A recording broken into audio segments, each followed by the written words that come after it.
Hello and welcome to Soniclab Special. This is one of our remote presentations and we're talking to Gregor from PreSonus about the brand new Studio One version 5 DAW, which has a ton of new features. If you're watching this via YouTube Premiere, thanks for joining us. If you leave any comments during this broadcast, that will be archived. You're able to watch those and hopefully Gregor or someone from PreSonus will be able to answer those. This isn't live, but we'll be here to answer your questions. Anyway, Gregor, how are you doing? You're over in Germany, right? Yeah, good to talk to you again, Nick.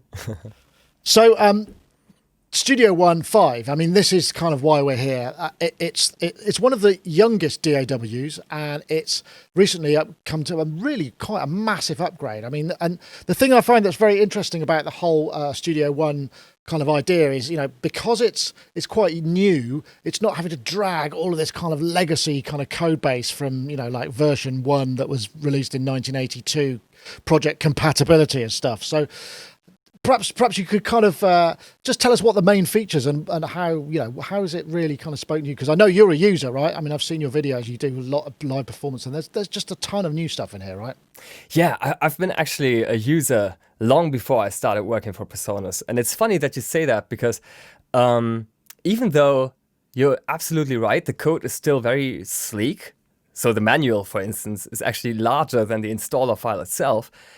Studio One isn't that young anymore. It's actually celebrating its 10-year anniversary. So sometimes time flies when you're having fun, for sure. And wow. Yeah. So, I mean, but there are some big new features in this. I mean, it's got some, it's not just one of these kind of point releases though you just kind of think, oh yeah, some workflow improvements. I mean, some really big stuff, right? Oh yeah, for sure. I mean, we always had this kind of philosophy, which is still unique in a way, that from the very first song idea to the song production all the way to the mastering stage, you can do it all in one application, so to say. And now in version 5, we're kind of thinking that through, that you also take your master or your stems or whatever you mix to the stage or to the stream. And for me, it's really just finishing what we started in a way.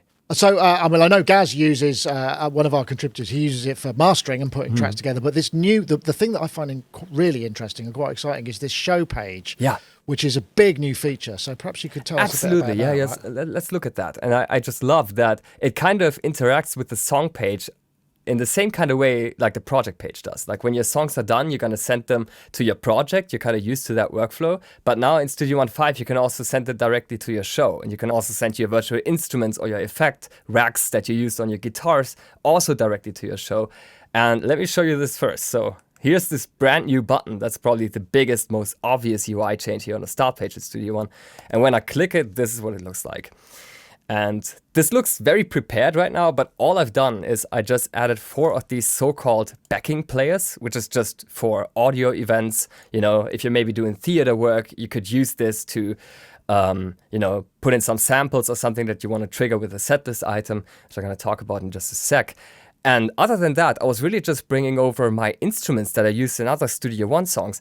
And it was literally just clicking on this little drop-down arrow here. And when you do that on the song page where we have the same instrument rack, you get the send to show option. And then you can bring all of your instruments with all the settings. So for instance, I have my entire compression, EQ, expander here on the strings. I can bring that over with just a single click. So even though this looks very prepared right now, this was literally just, you know, maybe a minute of adding stuff to it.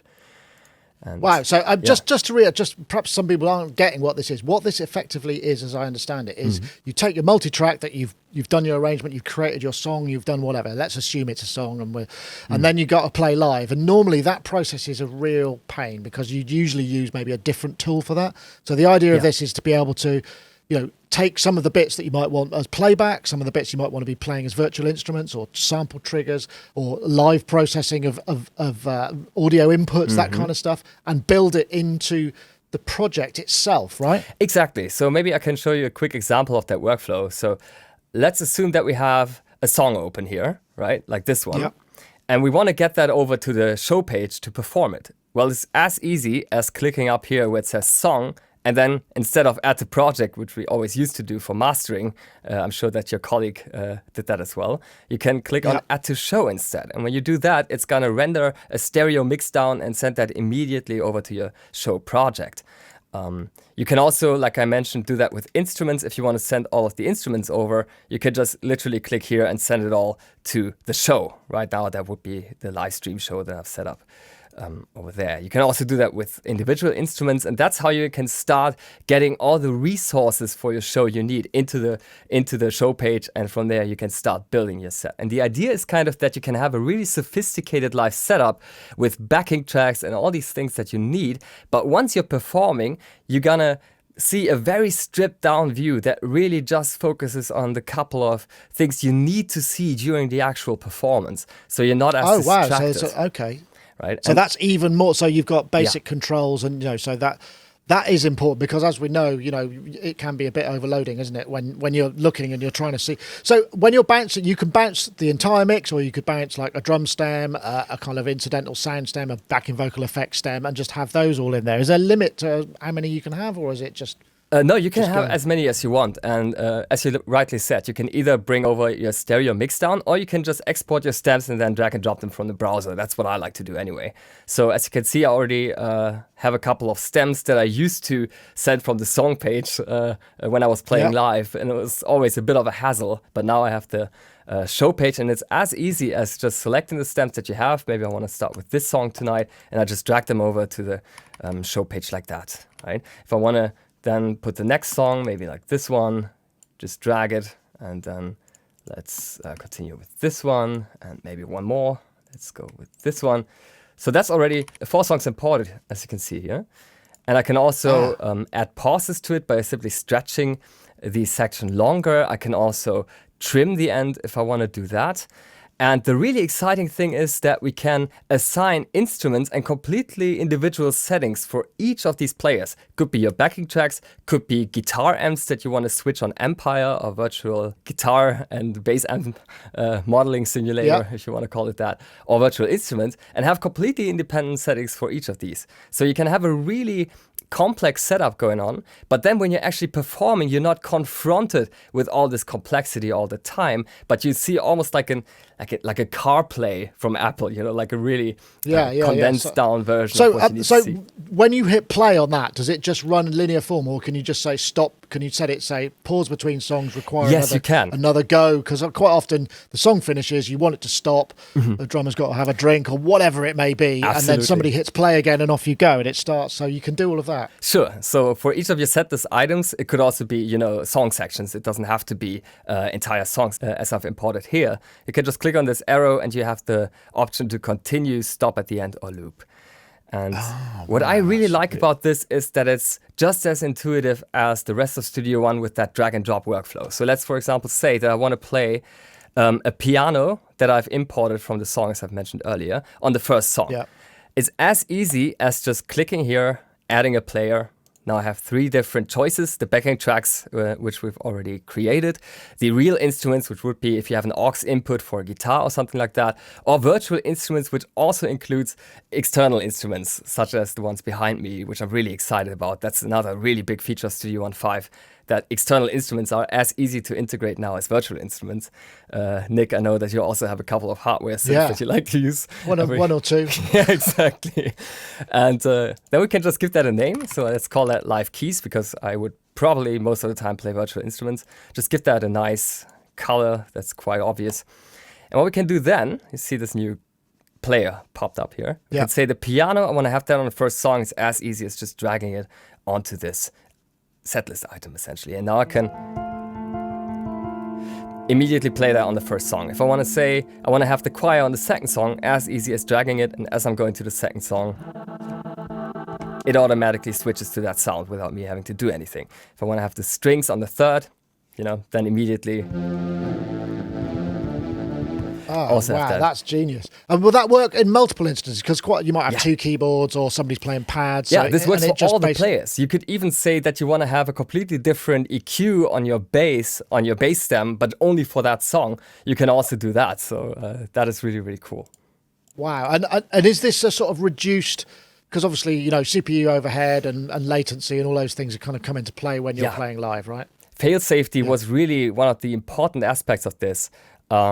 And all these patches that you see are actually being preloaded into the memory if it allows to do so that the CPU doesn't have to do the switching in real time. I mean, that's really powerful. But then you showed that other screen, which is even more simplified. And so you presumably you can assign that to kind of the level of the bass track or exactly the EQ right. or the effects. That's exactly right. So all the things that you need direct access to, you can simply assign. So for example, let's say that we have a guitarist in the band. Let's just add like an Empire, a trusty guitar amp.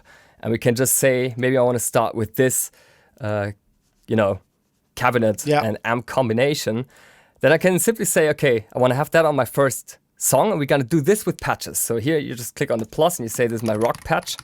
And it's as easy as just saying, okay, I want to play the rock patch on the first one.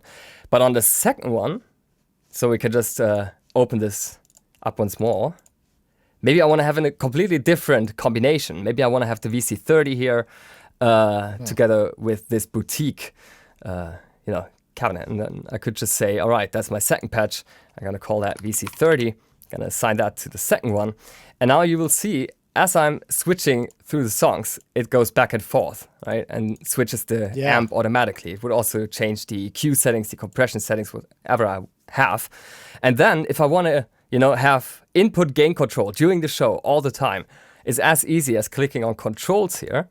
And then I can just say what I want. So for instance, here on my 8th fader, I would like to have full control over the input gain of my guitar, right? So I can just say, okay, Empire, input level, just drag that on here, give that a nice color, maybe red, because more gain is more red, is more mean. Wow.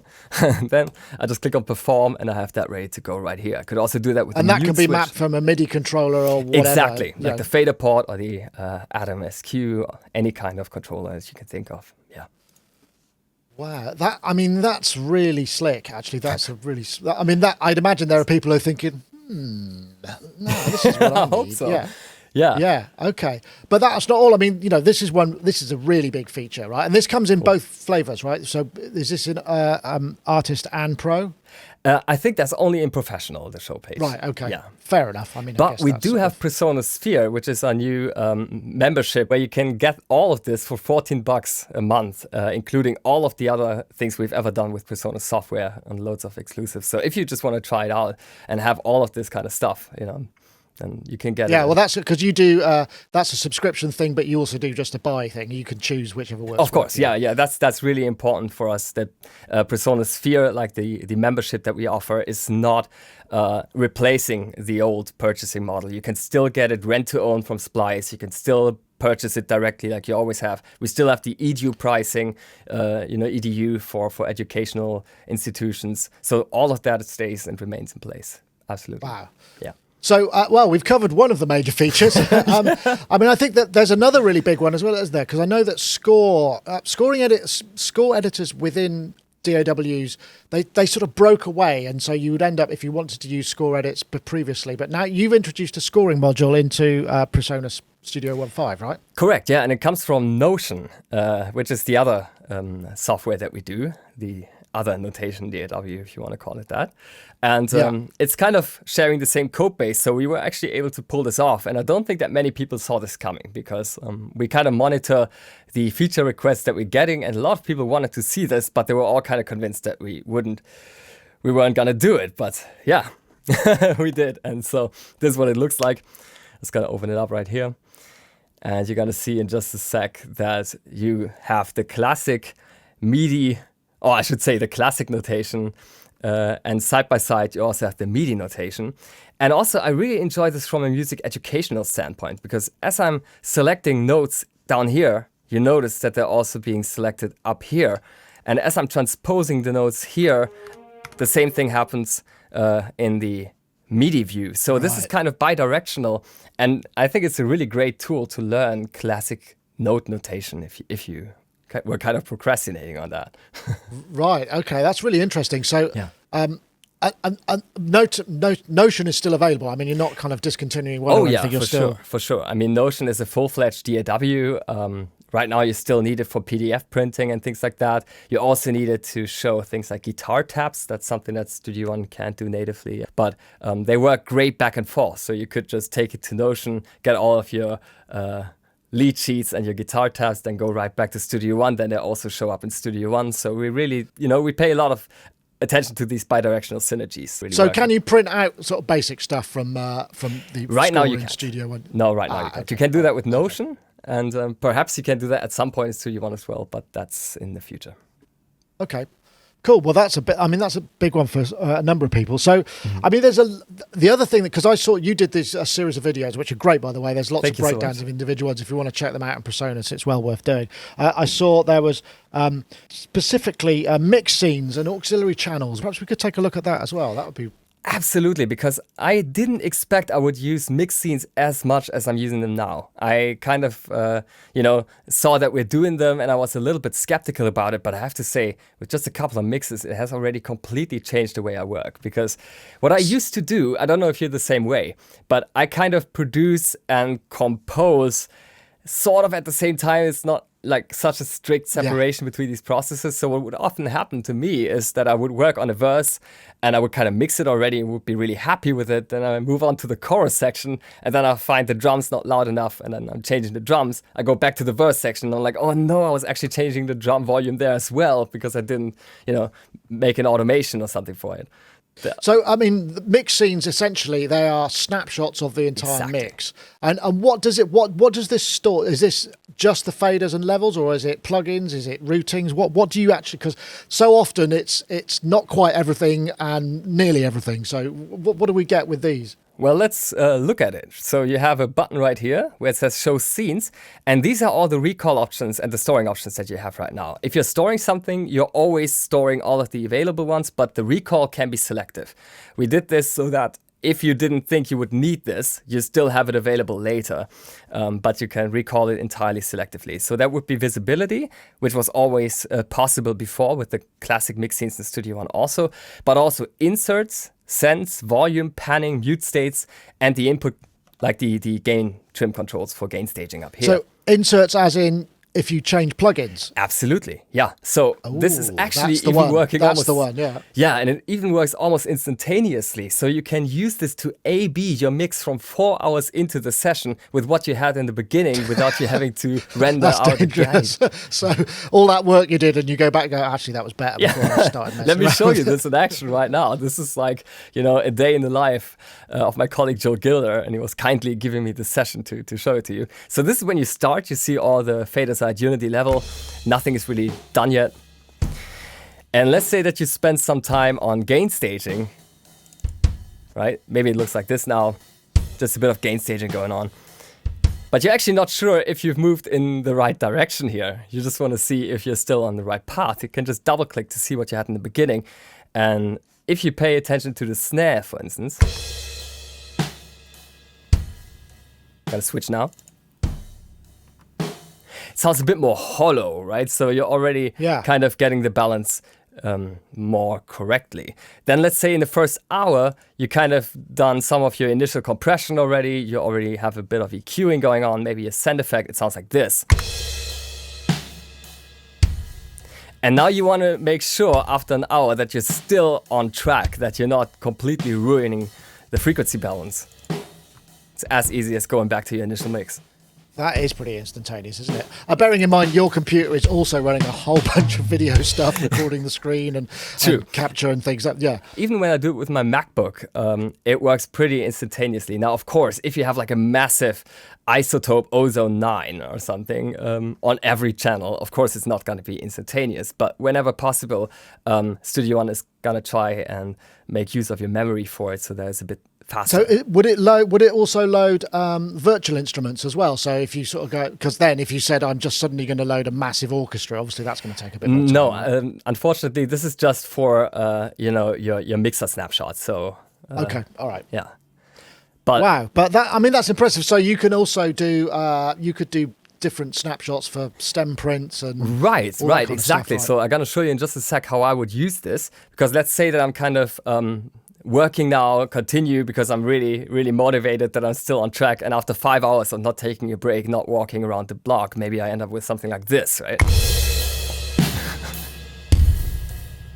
Oh yeah, that's like way too There's something much. wrong with that bass drum.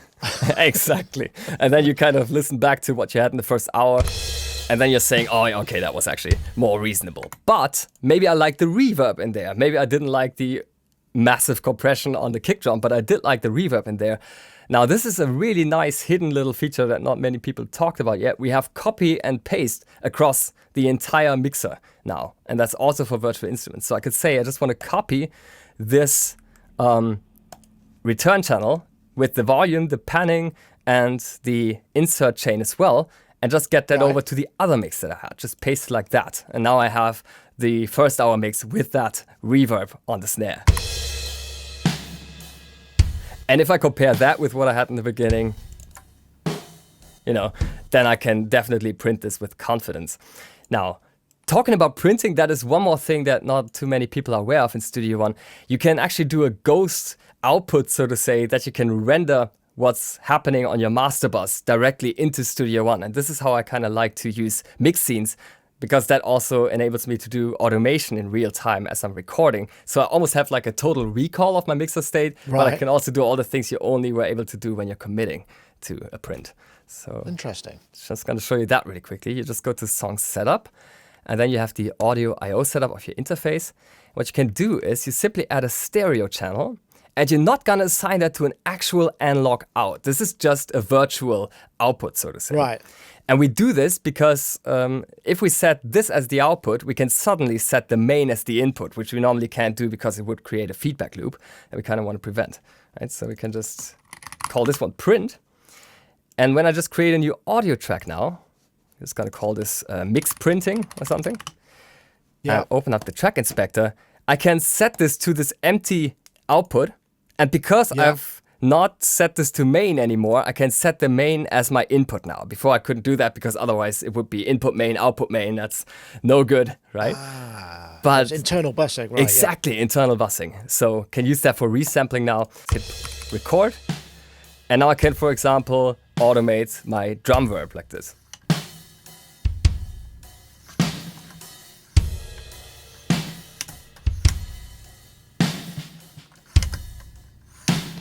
Oh, I see. So you could almost use it like automation bounce sections. Yeah, and this will now be audible on the print.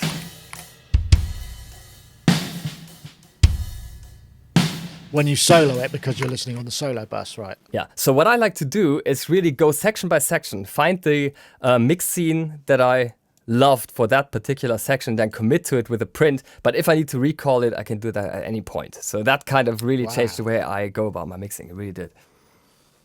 Wow. Okay. I mean, it seems like there are lots of these kind of very well thought out workflows, and obviously workflows that probably weren't designed in from the beginning, but people can discover for themselves. Absolutely. Wow. Okay. Right, there's so much more. Okay. Aux channels and listen bus. This is something that I was kind of very interested. These are new features as well, right? Absolutely. Yeah. The aux channels, you would use them mostly for integrating external instruments or drum machines. That's how I would use them. And listen bus can be used for room correction software such as SonarWorks Reference 4 to just get that perfectly integrated into your setup. Or if you want to hone in on a particular sound or channel that might be problematic without affecting the Q mix or the main mix of the others. So I don't know which one you want to talk about first. Well, what I find really interesting about that, because quite often what happens is you put your room correction stuff on your main bus, so that's what you're actually listening to, but you don't want to print through it, so you'd have to disable it while you're printing. Whereas this way you set up a separate monitor bus that way. Is that kind of as I understand? And you always get that warning message as well from SonarWorks, don't you? Which is kind of annoying, but also a necessary evil, because if you leave that on, the room correction, and you print that into your master, that'd be not good. Right? So there's two ways you can use it. One would be with solo through listen bus, and one would be without. If you solo through listen bus, then you probably want to set this up to a separate output, and this will allow you to solo anything to this separate output without affecting your main out. So let's say that you're in a tracking situation or in a live situation, and you hear there's a certain issue on the snare, and you kind of want to solo the snare, but without soloing it for the entire band or everybody else, then you can use the listen bus to just hone in on that. But if you don't want to do it like this, and you just uncheck that box, you can use this to apply your room correction, which will never be printed to your mixdown. And the way we did this is, as soon as I enable listen bus, you'll see that this output is being added on the right here. Okay. And then you just set this to your same main out, because your room correction needs to be on the same output, of course. And then you can simply just throw your SonarWorks reference 4 right onto the listen bus, as I've done here, and it will take into account all of the master out input chain and then also what is on the listen bus. So you really get, the main out mix on here. But then when you're printing, you're never printing the listen bus, you're actually printing the main out. So the warning message doesn't show up from reference 4, and you also have the security that you never run into a situation where you leave it on by accident after all. So it's really cool for both things. That's handy. Yeah. That's handy. Yeah, nice. Okay, right. What was the other thing? The other thing was auxiliary channels. Yeah. Okay. Yeah, that's something that's so exciting for me, because the instruments that are standing behind me, they were kind of turning into something decorating the studio, but not really being turned on very often, because it was too much of a hassle for me to, find the patch that I want and all these things. And now we have, such a nice integration of them, and I'm going to show you that right now. The way I always used to do it, I don't know how you did it, but I always had one instrument track or one MIDI track that would send all the MIDI notes for sequencing, and then I would have a separate audio track which would record the incoming audio signal. And what we did now is we kind of combined the two. So, let's look at virtual instruments for people who are kind of more accustomed to working with virtual instruments. You're getting like an instrument track and one channel in the mixer for it. But in the old days, there was no audio through MIDI. So these kind of things, they are not really that related. And what we've done for external instruments now is that you have an instrument track for your MIDI, and it will be connected or linked to an audio track, but that's only visible in the mixer. So you don't have these two tracks that you have to work with all the time. And you can do all of your software monitoring. You can do plugins on there, whatever you want. And at the end, all you have to keep in mind is that you need to bounce or mix down in real time instead of, doing it. Yeah, absolutely. Faster. So other DAWs have this kind of thing as instrument channels, but this is a kind of new thing for you guys. So yeah. And what about later? I guess latency is going to be down to whatever CPU you've got and what audio settings and whatnot you've got. Yeah. I could show you this live in action. So right here, I have the Pro 2, which is standing right behind me. It's one of my favorite synthesizers ever, and I just implemented one MIDI note right here. Just inserted that, so I'm actually triggering the internal sequencer of the Pro 2 itself. And for me, it is in absolutely perfect sync. And so I can also throw on like a compression right now, sidechain that to the kick like that, then turn up the attack and release a bit, the makeup gain.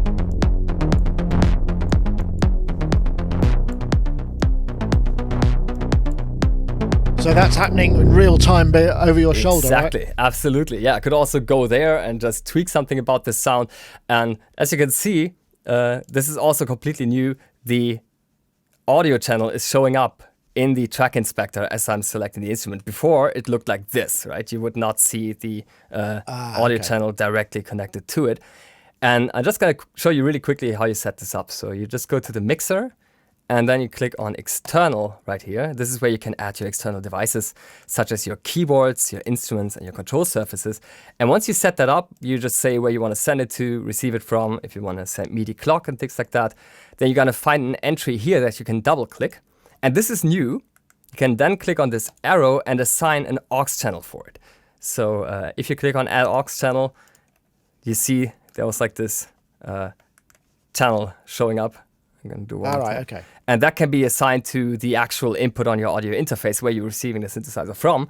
And then you can save that as your default configuration. And once you've done that, it's as easy as dragging the external instrument right from the browser. So you have like an external instrument folder here. If I want to play my Pro 2, it's as easy as just dragging it into my project and it's ready to be played. So neat. that really makes the entire workflow so much easier. Yeah. And I guess if you have if you've got enough audio inputs on your sound card, then you just drop them in. And also because you have like this preset selector here, I could also just skip through presets, kind of like I'm used to do with virtual instruments, because I don't want to stand up and go to the machine all the time to switch my presets. So if I say, I don't want to have this particular sound, maybe I want to have the next one in line. Let's go for maybe this one. Or maybe this one. I can kind of switch them with the same comfort that I normally only have with virtual instruments, right? And then I could just go over here.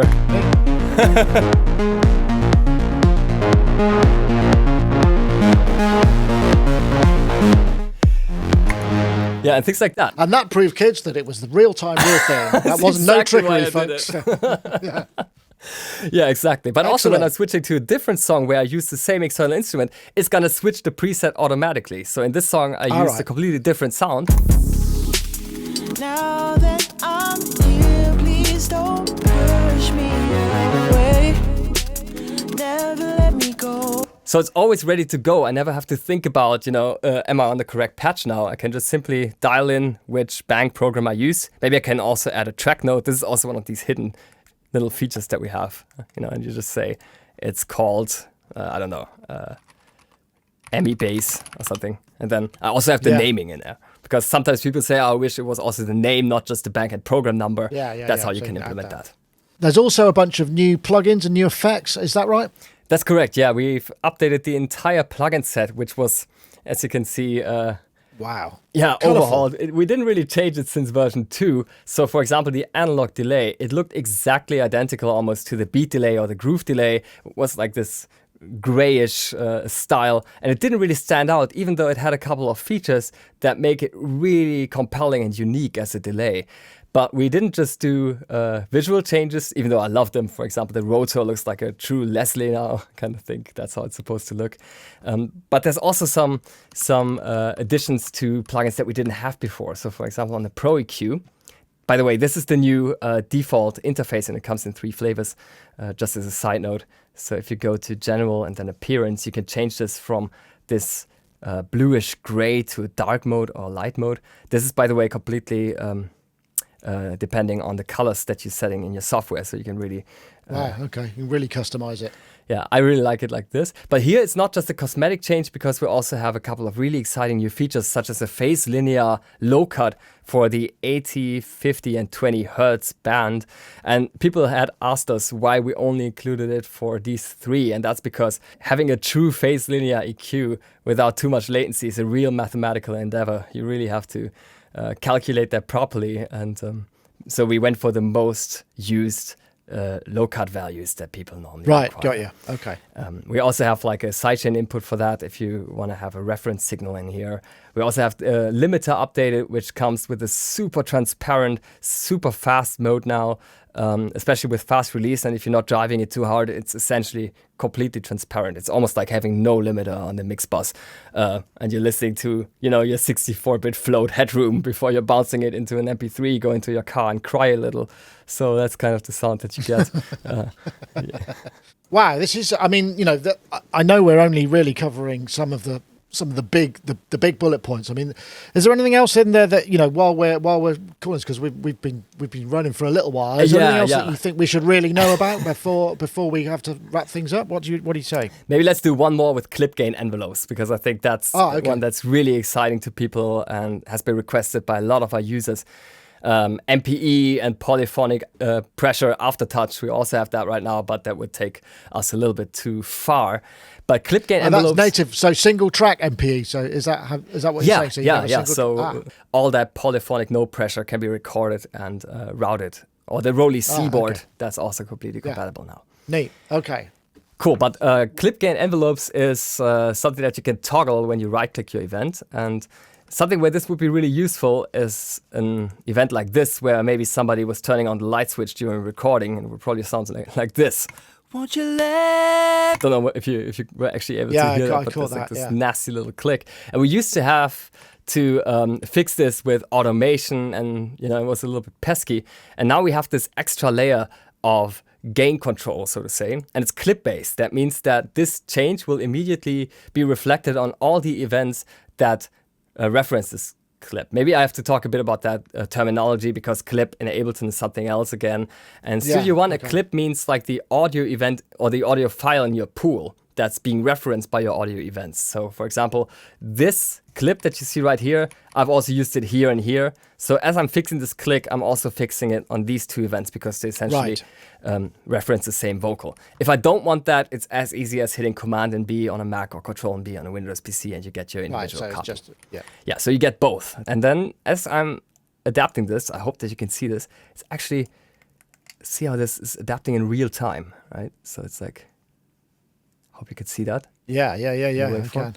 And that gives me like the perfect control, because I know exactly what I'm doing, right? And once that is that's fixed, quite tight in terms of resolution as well, isn't absolutely, yeah. And now we're gonna just check if we fixed it. Won't you let Right. me? So now you kind of fixed that click already, and you can keep working with it. It's super easy to work with this also if you want to do it a bit more broad, like just set points here, gain, trim up or down if you want. You can also use stuff like our transformation tool. So if you have really broad strokes and you want to scale it down with the gain a little bit, you can just select them all and then compress it down like this. And the advantage to this is because it's tied to the clip, it's not tied to the timeline. It's just exactly right. So as I'm moving this is always moving with it, and it's also always going to be reflected on all the other events that are referencing the same audio material.